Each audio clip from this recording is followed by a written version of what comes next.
নমস্কার আমার প্রিয় বন্ধুরা, তোমরা সবাই কেমন আছো? আশা করি ভালো আছো আর আমিও খুব ভালো আছি। প্রিয়াঙ্কা বেঙ্গলি ব্লগে তোমাদের আরও একবার স্বাগত, শুভেচ্ছা ও ভালোবাসা। আজ চলে এলাম আরও একটা ব্লগ ভিডিও নিয়ে প্রতিদিনের মতো। আর আজকে তোমার সাথে আরও একটা রেসিপি শেয়ার করব।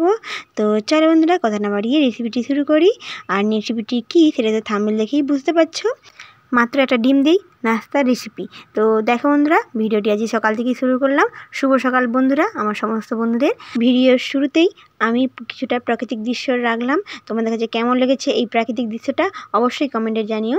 আর আজকে সকালটা দেখো খুব সুন্দর, আকাশটা দেখো কত সুন্দর মোহনীয়, নীল আকাশের মাঝে তুষারের মতো সাদা সাদা মেঘ।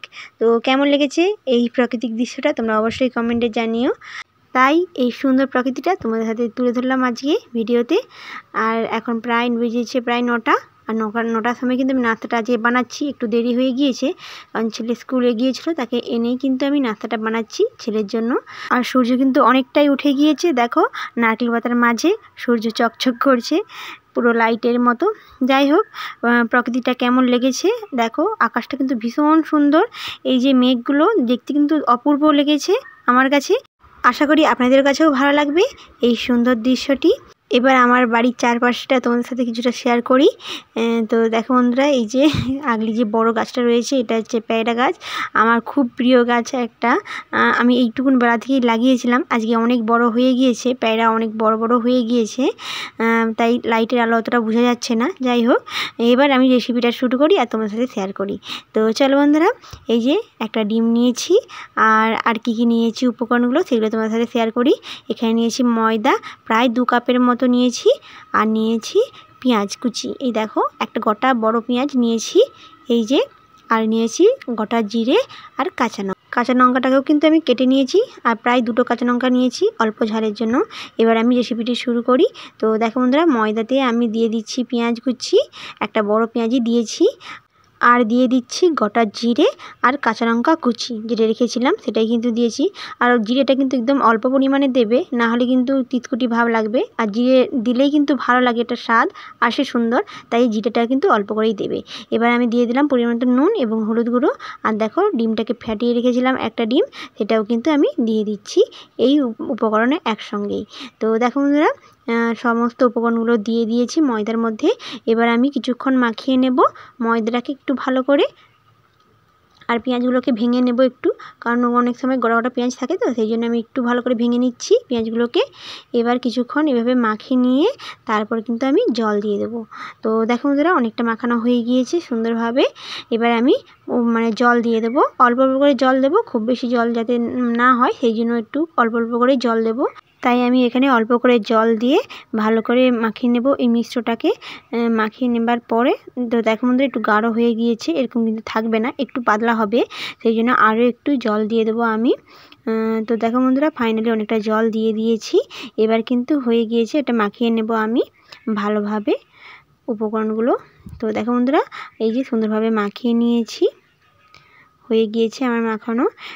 তো দেখো বন্ধুরা, এবার কিন্তু কীরকম হয়েছে তোমাদের সাথে শেয়ার করি। তো দেখো, এই যে খুব বেশি মোটাও নয়, খুব বেশি গাঢ়ও নয়, আর পাতলাও নয়, মিডিয়াম সাইজের মতো মাখিয়ে নিয়েছি জল দিয়ে। এবার আমি এটাকে ভেজে নেব। খুবই সহজে এই রেসিপিটি কমপ্লিট করা যায়। তো দেখো বন্ধুরা, এবারটা আমি কড়াতে তেল দিয়ে দিচ্ছি।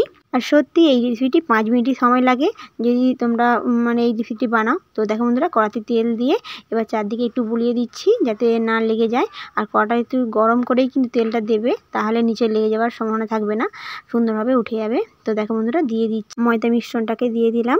এবার চারদিকে একটু ঘুরিয়ে নেব ডিমের মতো, এতে গাঢ় এক জায়গায় গাঢ় ভাব থাকবে না, ডিমের মতোই কিন্তু হয়ে যাবে।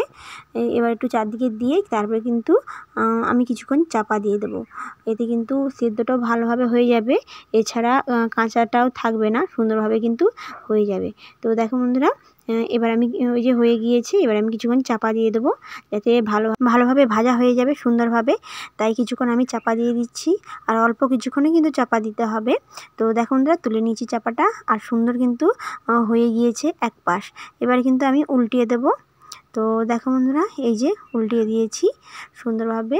এবার কিন্তু এক পাশ কিন্তু ভালোভাবে ভাজা হয়ে গিয়েছে, দেখতেও কিন্তু খুব সুন্দর হয়েছে আর খেতেও কিন্তু ভালোই লাগে এই রেসিপিটি। তোমরাও কিন্তু বাড়িতে অবশ্যই বানাবে। তো দেখো বন্ধুরা, এই যে একটু একটু করে আমি চারদিকে কেটে দিচ্ছি, এতে কিন্তু খেতে আর দেখতে দুটোই কিন্তু ভালো লাগে। তো দেখো বন্ধুরা, এবার ভালো করে ভাজা হয়ে গিয়েছে, এক পাশেই কিন্তু ভালোভাবে ভাজা হয়ে গিয়েছে। এবার কিন্তু আমি তুলে নিচ্ছি এই যে প্লেটে করে। তো দেখো বন্ধুরা, এই যে খুব সুন্দর একটা রেসিপি কমপ্লিট মাত্র 5 মিনিটে। এবার তোমরা এই রেসিপিটিকে সস দিয়েও খেতে পারো, এছাড়া এমনিও কিন্তু খেতে পারো, ভীষণ ভালো লাগে। তাই আমি কিন্তু মাঝে মাঝে এই সকালবেলা ছেলের জন্য বিশেষ করে এই রেসিপিটি বানিয়ে থাকি। তো কেমন লেগেছে আজকের এই রেসিপিটি তোমরা অবশ্যই কমেন্টে জানিও। আর যদি ভালো লাগে তাহলে লাইক আর সাবস্ক্রাইব করে দিও, শেয়ার করতে ভুলো না কিন্তু বন্ধুরা। ধন্যবাদ বন্ধুরা, এতক্ষণ ভিডিওটি দেখার জন্য অসংখ্য অসংখ্য ধন্যবাদ। আজকের মতো এখানেই, আবার দেখা হবে পরবর্তী একটা ব্লগ ভিডিও।